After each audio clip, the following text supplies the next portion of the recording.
Arguably the most famous and influential Bigfoot footage is the 1967 film shot by Roger Patterson and Bob Gimlin in Northern California. The Bigfoot walk it depicts has been parodied by many, but never truly replicated. Even with this enhanced image, it's hard to tell if it's a person in a gorilla suit or the real deal.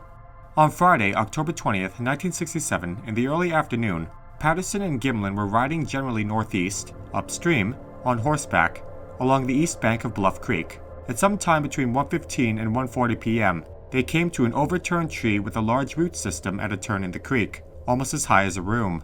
When they rounded it, there was a log jam, a crow's nest, left over from a flood in 1964. Then they spotted the figure behind it nearly simultaneously. It was either crouching beside the creek to their left or standing there, on the opposite bank. Gimlin later described himself as in a mild state of shock after seeing the figure.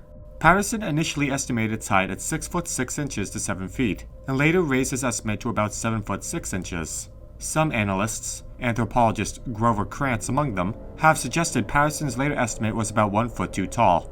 Gimlin's estimate was 6 feet.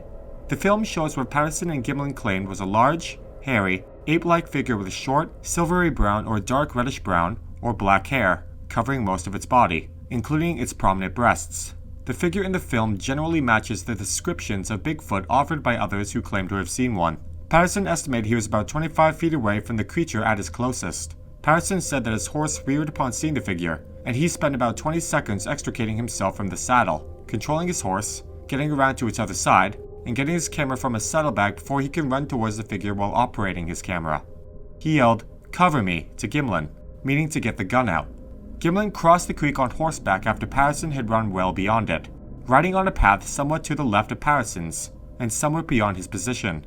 It's estimated he came within 60 to 90 feet of Patty. Then, rifle in hand, he dismounted, but did not point his rifle at the creature. The figure had walked away from them to a distance of about 120 feet before Patterson began to run after it. The resulting film, about 59.5 seconds long at 16 frames per second, is initially quite shaky until Patterson got about 80 feet from the figure. At that point, the figure glanced over its right shoulder at the men, and Patterson fell to his knees. On Krantz's map, this corresponds to frame 264. To researcher John Green, Patterson would later characterize the creature's expression as one of contempt and disgust. You know, how it is when the umpire tells you, "One more word and you're out of the game." That's the way it felt. Shortly after this point, the steady, middle portion of the film begins, containing the famous look-back frame 352. Patterson said, "It turned a total of I think 3 times. The other times therefore being before the filming began, and or while he was running with his finger off the trigger." Shortly after glancing over its shoulder on film, the creature disappeared behind a grove of trees for 14 seconds, then reappeared in the film's final 15 seconds after Patterson moved 10 feet to a better vantage point, fading into the trees again and being lost to view at a distance of 265 feet as the reel of film ran out. Gimlin remounted and followed it on horseback, keeping his distance, until it disappeared around a bend in the road 300 yards away.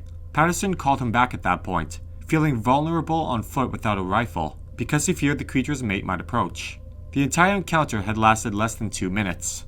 Next, Gimlin and Patterson rounded on Patterson's horses, which had run off in the opposite direction, downstream, before the filming began. Patterson got his second roll of film from his saddlebag and filmed the tracks. Then the men tracked Patty for either 1 mile or 3 miles, but lost it in heavy undergrowth. They went to the campsite 3 miles south, picked up plaster, returned to the initial site, measured the creature's step length, and made 2 plaster casts, one each of the best quality right and left prints. According to Patterson and Gimlin, they were the only witnesses to their brief encounter with what they claimed was a Sasquatch.